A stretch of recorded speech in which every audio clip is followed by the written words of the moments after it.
ese orgullo silencioso de saber que dieron al mejor de los suyos a la causa más justa, es también orgullo de un pueblo entero.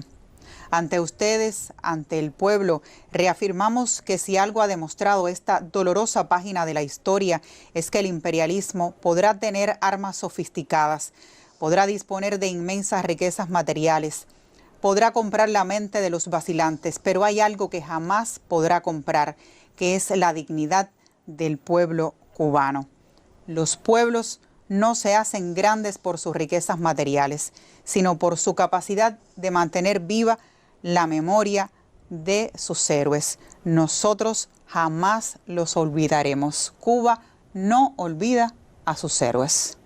Miles de capitalinos a esta hora, Talía, se concentran y vemos allí como este mar de banderas rojas avanza impetuoso por ese litoral habanero. A pesar del mal tiempo, vemos en imágenes cómo se deterioran allí las condiciones del tiempo, pero nada impide que hoy rindamos tributo a la memoria de los caídos en combate, en el cumplimiento de su deber en la hermana nación de Venezuela. Enseñas nacionales que superan la otra, la que está detrás de la gran nuestra, de esa tricolor nuestra que nos define en esencia, que nos define en el coraje y también que nos define en cada acto de justicia y de valentía en defensa de la patria. Recordando las palabras de Fidel, hoy en este día de tributo no podemos decir que el dolor se comparte, el dolor se multiplica. Millones de cubanos lloramos hoy junto a los seres queridos de las víctimas del abominable crimen. Y cuando un pueblo enérgico y viril llora, la injusticia tiembla. Esas son las voces reiteradas, las voces alzadas en esta marcha del pueblo combatiente, donde una vez más se reafirma la unidad de los cubanos. Un pueblo que no se pone de rodillas.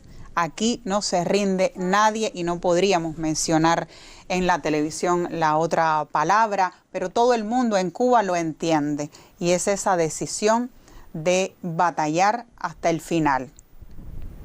He leído otros carteles, Talía. Uno, liberen al presidente Maduro, que hace un rato también desfilaba como parte de esta marcha del pueblo combatiente. La Lisa por la patria, firmes y unidos. Honor y gloria, que es uno de los carteles que más se reseñan en estas jornadas de dolor y también como, digamos, como principal ítem en cada conversación, como principal análisis está esta consigna que nos ha acompañado durante estos 2 días de tributo eterno. 32 mártires, 32 valerosos combatientes que hoy acompañamos en su siembra a la inmortalidad. Es el último adiós del pueblo capitalino, un pueblo que ha desfilado muchas veces en este escenario, Talía, muchas veces en este malecón habanero.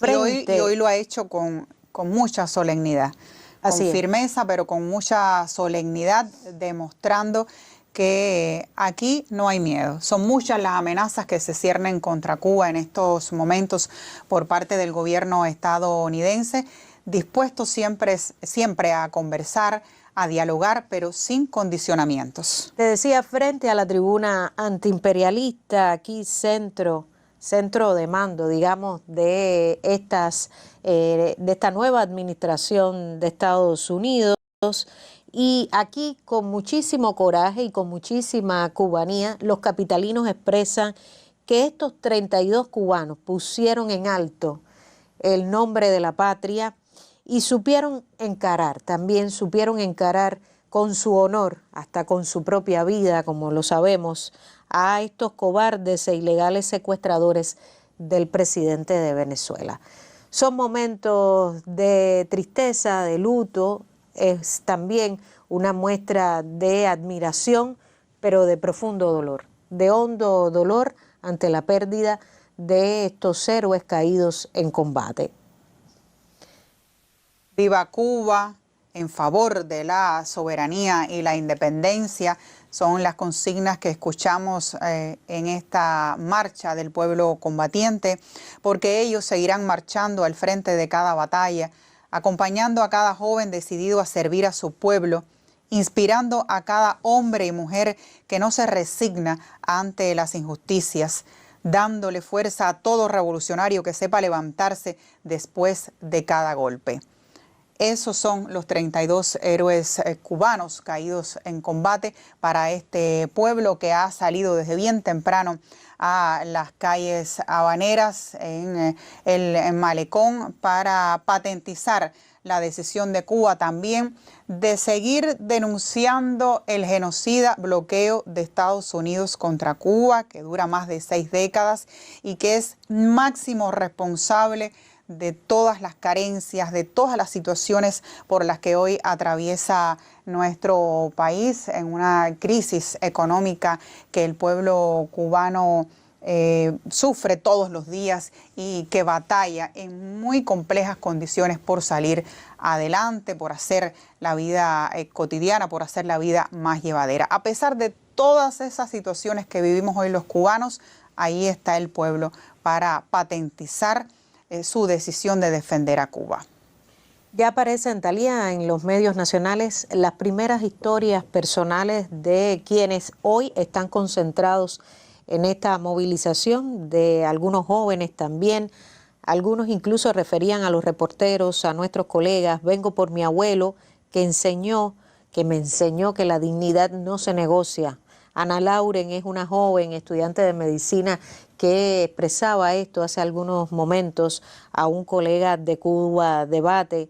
Apuntaba además: estar aquí hoy es seguir su lucha, la lucha de estos 32 combatientes caídos, es decirle al mundo que nuestra solidaridad con Venezuela es la misma.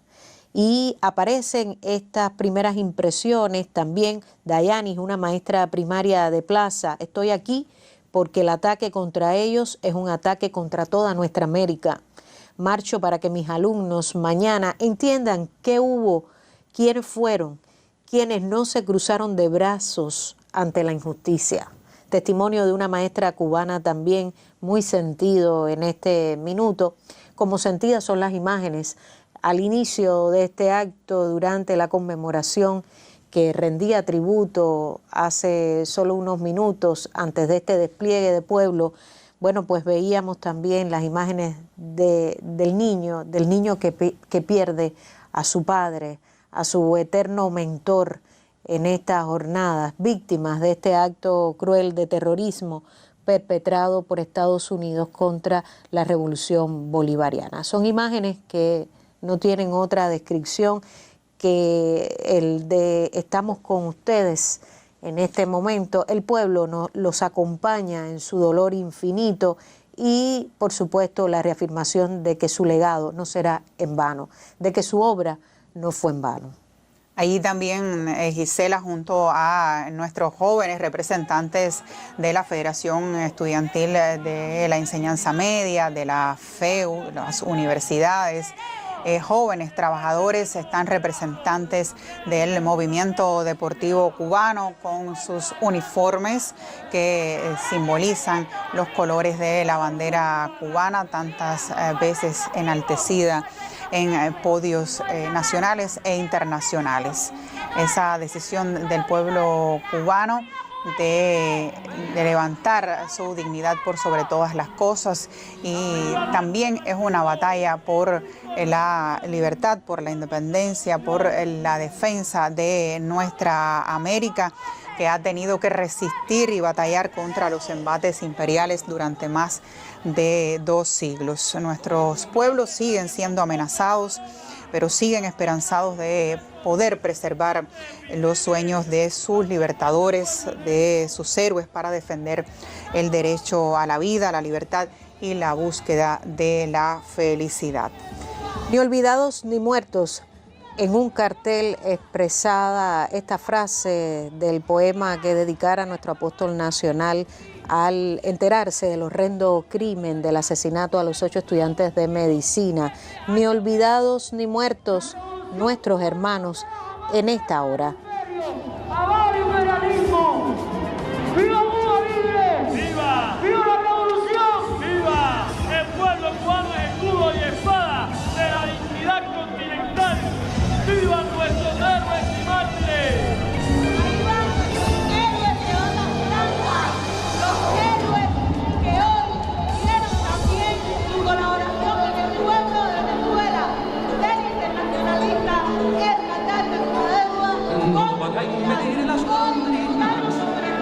Venezuela libre! Compatriotas, los ingleses chilenos no conocen nuestra historia. Cuba y Venezuela unidas jamás serán vencidas. Como dijo nuestro comandante en jefe Fidel Castro, ser internacionalista es andar nuestra propia deuda de humanidad. Yo soy Fidel, yo soy Fidel, yo soy Fidel, yo soy Fidel, yo soy Fidel, yo soy Fidel. ¡Viva la juventud cubana! ¡Viva! Nuestra soberanía no se negocia, se defiende en las calles. ¡Viva la paz latinoamericana! ¡Abajo la guerra y el odio! ¡Vivan los pueblos de Cuba y Venezuela!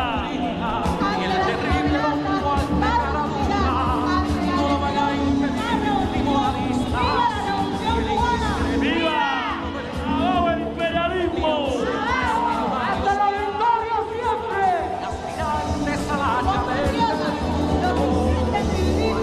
No conocen nuestra historia. Cuba y Venezuela unidas jamás serán vencidas. ¡Abajo la guerra y el odio! ¡Abajo! ¡Viva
con firmeza los ideales.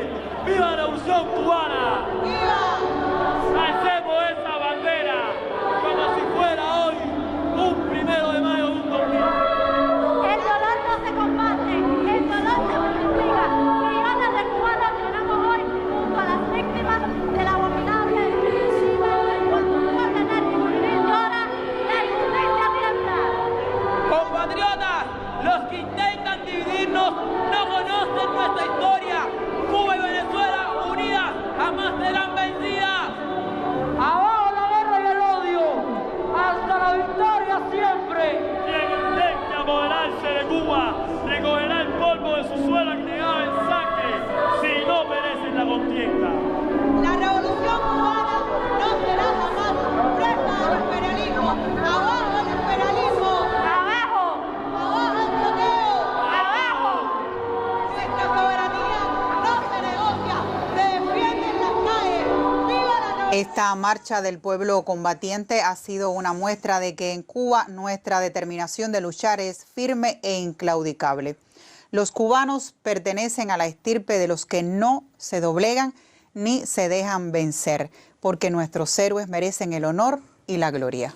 El heroísmo de los nuestros en defensa de la soberanía de Venezuela honra y compromete más. Cada nueva generación confirma que el coraje y el compromiso no están solo en nuestra gloriosa historia, son esencia del ADN cubano. Honor y gloria a los mártires caídos.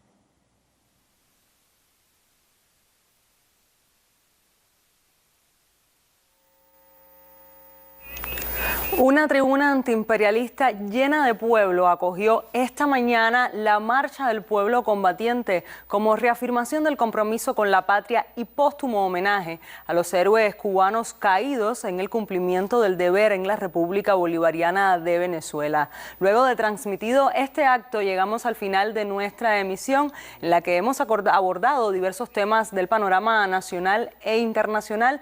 Mañana sábado regrese puntual a las 7 de la mañana y usted ahora manténgase informado en nuestra transmisión especial. Muy buenos días.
خانم اسمت میدونی چیه؟ اسمت میدونی چیه خانم؟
for freedom over the last 2 weeks.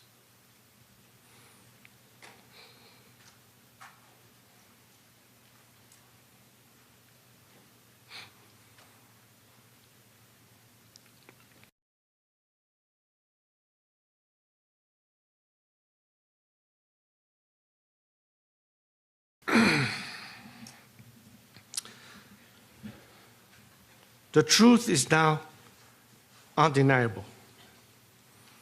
The so-called Islamic Republic is not the government of Iran. It is a hostile, occupying force that's hijacked our homeland. After invading 5 neighboring countries and sowing chaos across the region, this regime has invaded Iran itself, using foreign terrorists, Hezbollah fighters, Iraqi militias, and other mercenaries to slaughter the Iranian people. This is no longer mere repression. This is foreign occupation wearing clerical robes. Just as Saddam Hussein drowned the marshes in blood and Bashar al-Assad turned barrel bombs on his own children, Ali Khamenei and his thugs have committed mass crimes against the Iranian people and against all of humanity. And just like those other tyrannies, the Islamic Republic will fall, not if, but when. The world must hear this clearly. The battle in Iran today is not between reform and revolution. It is between occupation and liberation. And the Iranian people have already chosen their side. Their heads are bloodied, but unbowed. Yet the cost has been heartbreaking. The people of Iran are being slaughtered in the streets and in their homes by a regime that shows no mercy. More than 12,000 Iranians were massacred in 48 hours. 1 murder every 14 seconds. Khamenei's killers even hunted the wounded protesters in hospitals and executed them in cold blood. The regime collected piles of bodies with dump trucks and forced worried families to search unlabeled body bags. They refused to return bodies for burial without payment for the cost of the bullets that killed their loved ones. And where a family cannot pay up to several $1,000s, and most of them can't, they bury the dead in unmarked mass graves. And despite the lies you're hearing from the regime, its bloodlust has not diminished. The slaughter has not stopped. My brave compatriots, still holding the line with their broken bodies but unbreakable will, need your urgent help right now. Make no mistake, however, the Islamic Republic is close to collapse. Ali Khamenei and his thugs know this. That's why they are lashing out like a wounded animal, desperate to cling to power. The people have not retreated.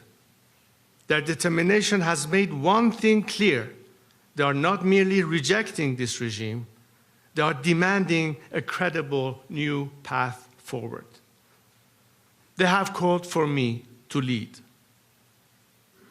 The bond between me and the Iranian people is not new. It's been with me since birth, and it cannot be broken. Even in exile, I pledged my life to the service of the Iranian nation. When Saddam Hussein invaded Iraq, I volunteered as a fighter pilot to defend my country against his invasion. Today, as my compatriots call on me for leadership, I reaffirm my lifelong pledge by stepping in to lead the movement that will take back our country from the anti-Iranian hostile force that occupies it and kills its children. I will return to Iran. I am uniquely positioned to ensure a stable transition. That's not my opinion.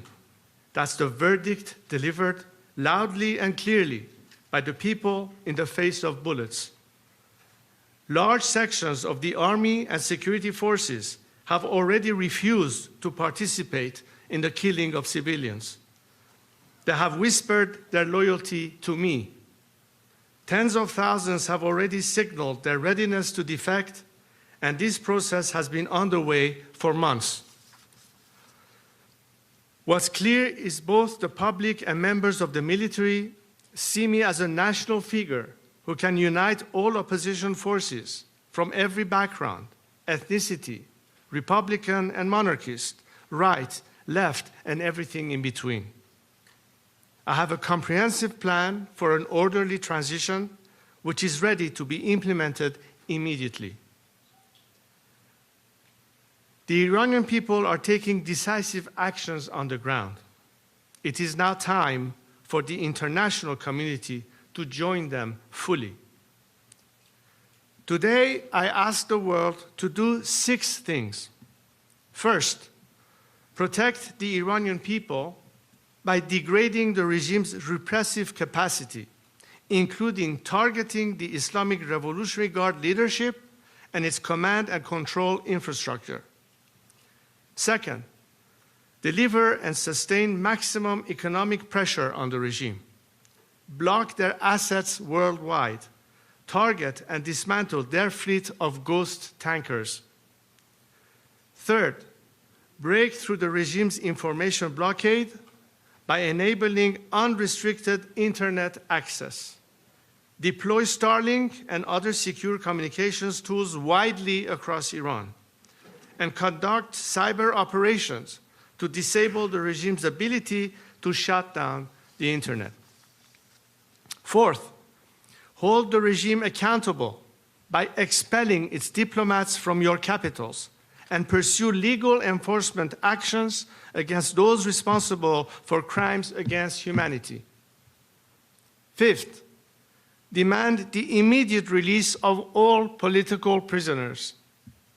Sixth, prepare for a democratic transition in Iran by committing to recognize a legitimate transitional government when the moment comes. Supporting the Iranian people is not an act of charity, nor is it unwarranted interference. Global stability itself depends on the removal of this regime. Its 47 years of exported terror, nuclear threats, and regional chaos must end. This does not require putting boots on the ground. The Iranian people's boots are already on the ground. They are the ones marching, sacrificing, and fighting for their freedom every single day. What they need from the world is resolute, targeted support to protect lives, amplify their voices, and hasten the collapse that is already underway. But let me be clear, with or without the world's help, the regime will fall. It will fall sooner, and more lives will be saved if the world turns its words into action. A free, democratic Iran will not be a source of endless crisis. It will be a pillar of peace, partnership, and prosperity for the Middle East and beyond. The choice is clear. Stand with the people now, or watch the cycle of instability continue. As I have said to my compatriots, the noble and courageous people of Iran, particularly the young generation, I speak directly to you. Know that you have commanded the world's attention and admiration. History itself stands in awe of your bravery and your sacrifices. You are the immortal guard of Iran. Continue the fight as you have done so far. Do not allow this regime to create the illusion that life is normal. After all the massacres, there is a sea of blood between us and the regime. The regime, through severe repression, killing, and cutting off communications, is trying to instill fear and terror in you and to make you despair of continuing the movement and struggle. But know that because of your steadfastness and fight, thousands of military and security forces have not gone to work so as not to participate in the repression. Save the name of all these criminals. They will be prosecuted for what they have done. Yet justice alone will not heal all the wounds, but it will open the door to healing and a national rebirth. As for the day after our victory, I have a clear plan for the transition to democracy. Millions of Iranians inside and outside Iran are united around these 4 core principles: Iran's territorial integrity, separation of religion and state, individual liberties and equality of all citizens, and the Iranian people's right to decide a democratic form of government. The end of the regime will mark the rebirth of one of the most accomplished civilizations in history for the future of Iran and its people. Iran is blessed with extraordinary human talent and vast natural resources. Our people are highly educated, producing one of the highest numbers of engineers in the world, with around 70% women. Today, the corrupt regime wastes these gifts. In a free Iran, our resources and ingenuity will drive prosperity at home and strengthen global supply chains, including America's. A free Iran will be a game changer for peace in the Middle East and for Iran's relations with the United States and the West. The Iranian people love America and hate this regime. After its collapse, instead of death to America, the world will find a nation that embraces America as a true friend. President Trump brokered the Abraham Accords, bringing peace between Arab nations and Israel. I see extending this idea to a free Iran through what we could call the Cyrus Accords, honoring our ancient heritage of tolerance and partnership. The possibilities are endless. There will be a peaceful, stable, and orderly transition. My team of experts have developed a plan for the first 100 days after the regime's collapse and the long-term reconstruction and stabilization of our country. It is backed by business leaders and provides a detailed roadmap for national recovery. Restoring economic confidence, ensuring that essential services continue uninterrupted, and laying the foundation for prosperity in a free Iran. A constitutional process will follow under international observation, allowing Iranians to finally determine their own destiny through free and fair elections. A free and democratic Iran that emerges will live at peace with our neighbors. It will be an engine of growth and opportunity in the region and the world. There are moments in history where the moral imperative for action is so strong that the weight of inaction becomes unbearable. This is one of those moments. The people of Iran have risen to reclaim their country.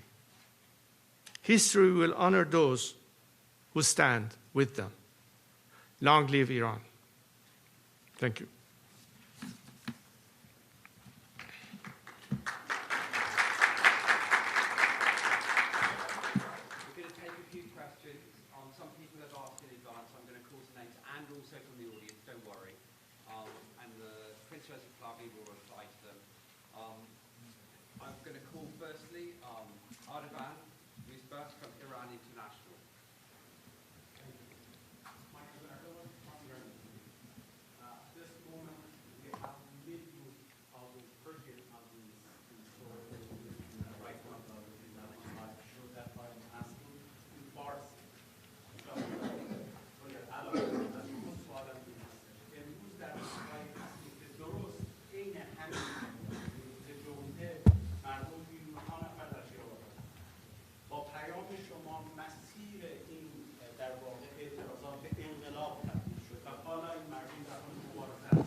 سوال من در این لحظه اینه شما چه چیزی برای گفتن در این لحظه به ایرانیانی دارید که در حال مقابله هستند؟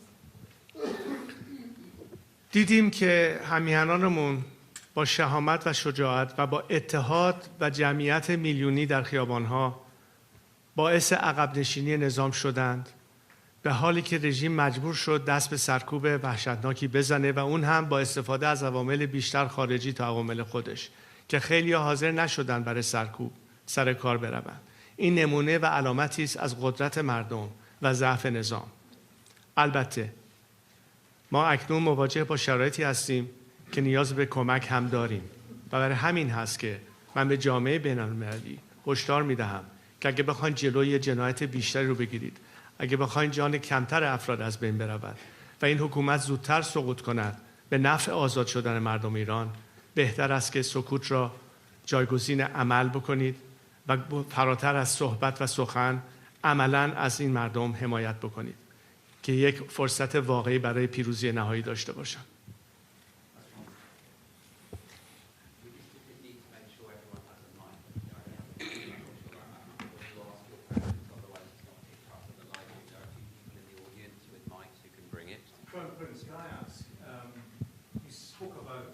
Can you introduce yourself? Excuse me, sir. Can you just introduce yourself?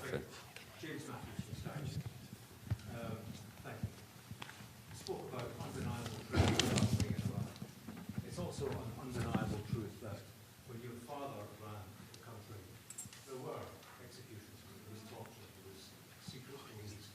What would you say to Iranians today who are concerned that under your leadership they would be swapping one dictator for another? First of all, I let historians write history. I'm here to make history, not to write it. Second, you hear the Iranian people standing behind me and calling my name. This doesn't occur incidentally. They have known my track record. They know my unwavering commitment to democracy and human rights. This has been my position the day I started and remains my position to this day. They know they can trust me because they've never seen me waver from this. And ultimately, what I'm trying to make sure is the final element that will prove to the Iranians that are in full control of their own destiny, is to turn power back to them, a power that has been taken away from them by this regime, which we are fighting today. That's my commitment, and they can trust me on that. Bloomberg.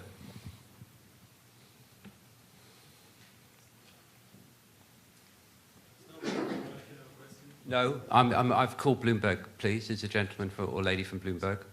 No? They asked a question.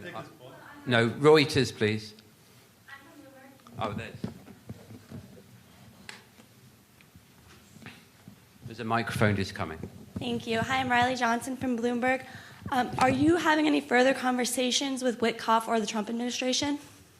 Look, these are sensitive times, and I'm not going to discuss details of who I'm meeting with and what has been discussed. What I can tell you, however, is that there's strong support for the Iranian people, and I believe that President Trump is a man of his word, and ultimately he will stand with the Iranian people, as he has said. Lady from DW. Thank you very much. I'm with Deutsche Welle, Germany's international broadcaster. Thank you so much. I have two questions. We saw a slide there saying Donald Trump help. What exactly does this mean? What do you hope Donald Trump to do? And my second question is regarding Europe and especially Germany. What do you hope for Europe does to support your cause? Thank you very much. Thank you for the question. Well, clearly, President Trump did say that if the regime was to hit the Iranian people hard, they would be faced with serious consequences. The Iranian people have taken his word as a man of his words, as I said. They know that unlike his predecessors that threw us under the bus one time, this president is not about to do the same thing. And that's very encouraging and empowering. Number two, you asked me about European countries. Look, we already are past the point of whether you should subscribe the IRGC as a terrorist organization or not. And frankly, I'm flabbergasted that there are still some countries that are not willing to take the next step, as if they are supposed to worry about how the regime would retaliate. This regime is on its last leg. It's about to collapse.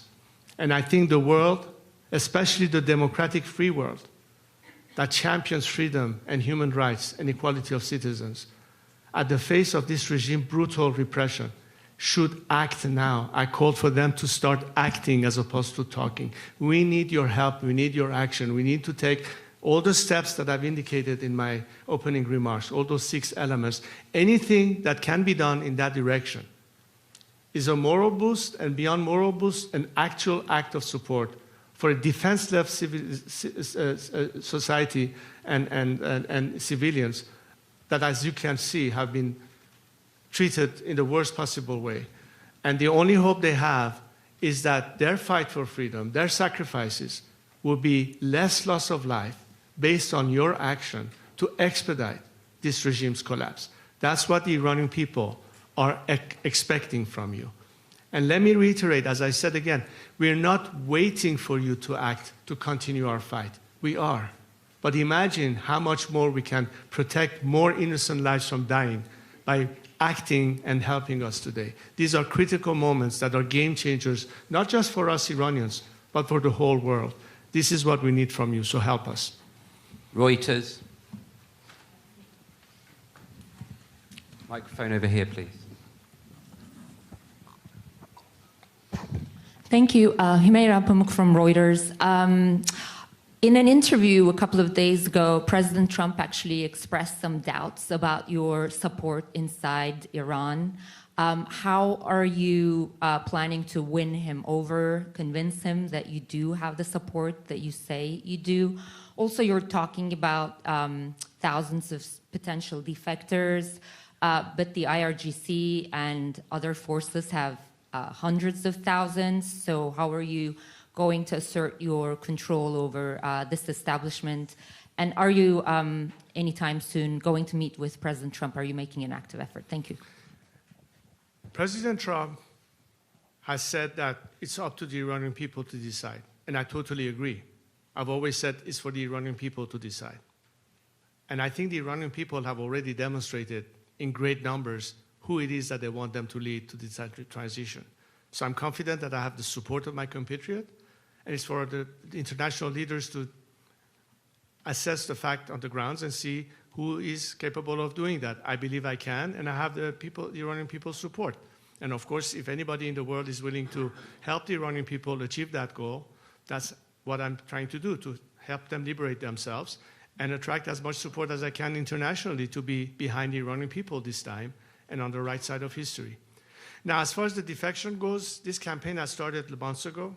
We started this, in fact, I announced it in another press conference I had in Paris a few months ago. Some of you might have heard about it, at which point we established a system whereby people who want to defect or want to access us or want to indicate their interest to join with us have a secure means of communicating their intentions to us. Since then, tens of thousands have applied. Many of them are from the security forces in Iran, police force, military, IRGC, and we are vetting them as we're speaking. And the mechanism for defection does exist, but most importantly is the principle of having an exit strategy. And on that I've said, anyone whose hand is not soiled in the blood of the Iranian people will survive regime change. We're not talking about de-Baathification. We're not talking about the disaster of post-Saddam Hussein, post-Gaddafi collapse. We're not going to have a failed state. And for me to be able to guide a smooth transition, I'm counting on security forces to be the element that keeps the country secure, protects people's lives and their livelihood, and be part of the solution. As a result, we have already seen people indicating their cooperation. We have already seen elements that refuse to be used as an instrument of repression, which is why the regime is now, as we speak, importing elements from outside the country to be the instrument of repression, as they're running out of their own forces to do that for them inside Iran.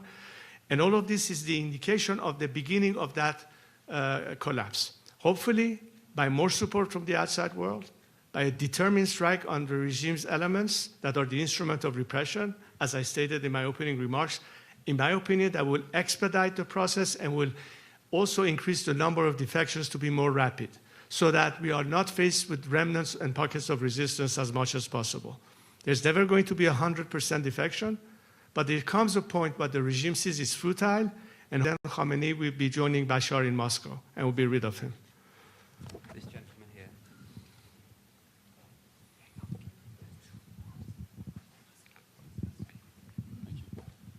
So good morning, thank you. Ben Leo from GB News in London. In London, sir, in England, we have Iranian sleeper cells on their way to the Israeli embassy accused of trying to blow up the embassy. We have a former Iranian government minister living in North London, living in a council house actually, who supported the fatwa on Salman Rushdie, praised Soleimani, so on and so on. Why is it in Britain's interests, and indeed the West, for this Islamic regime to fall, please? Look, I'm sorry, could you repeat? I want to make sure I understood your question. Could you repeat it, please? 3 people were arrested trying to blow up the Israeli embassy. Some months ago, there's a former government minister living in North London who supported Soleimani, backs the fatwa on Rushdie. We have lots of Iranian activity in the UK connected with the regime here in Iran, sorry. Why is it in Britain's interests and the West's for this regime to fall? Right. Well, I'm glad you asked the question because, in fact, one of the topics that I raised in some discussions I had the last time I was in London with former prime ministers was exactly to explain to them the mapping of every instrument that the regime is using under Khamenei's direct supervision through so-called centers through which they antagonize British citizens and, of course, many of those sleeper cells that you indicated. It doesn't stop in England, by the way. They are in America as well. So we're trying to explain to various governments the whole methodology that the regime is using with assets they have on the ground in respective countries, not to mention money laundering that goes on in many countries, including in Great Britain. So there are many ways that they can push back against that and protect not only the citizenry of whether it's Great Britain or America, but in what way it connects to why we need to do that ultimately by putting an end to the regime. And one thing that is now becoming even more clear, and the fact that the regime could be threatening the world as a last gasp, we should not allow this regime to catch a second wind and be able to do further damage, which is why the strike is not just needed to help the Iranian people overcome this unfair disadvantage, but it's also one way to completely dismantle the regime's aspect of threatening and cut off the chain of income that it uses to fund all of these operations, including the sleeper cells, which is why I'm also calling for any means to cut off the lifeline to the regime, which is its revenue from whether it's oil exports or whatever other means of income that they have. We need to dry the well that funds terrorism once and for all against the Iranian people and the world. So, hello. Dan Rivers from ITV News in the UK. 2 US aircraft carriers are heading, we understand, to the Gulf, and Donald Trump has said help is on its way, but they may take up to 10 days to get there, and meanwhile more and more people are dying. Are you losing faith in President Trump? I believe the president is a man of his word, as I said before. How many days it might take, who knows, hopefully sooner than later. But as I said before, regardless of whether action is taken or not, we as Iranians have no choice to carry on the fight. We're halfway across the river. There's no turning back. We will continue. The quicker the action happens, the more lives can be saved, and the sooner we can see the regime's collapse. So timing is, of course, important. And I would still believe in the president's commitment that help is on the way. But does he need to do something today, tomorrow, to help your fellow countrymen who are dying? I'm not the president's advisor.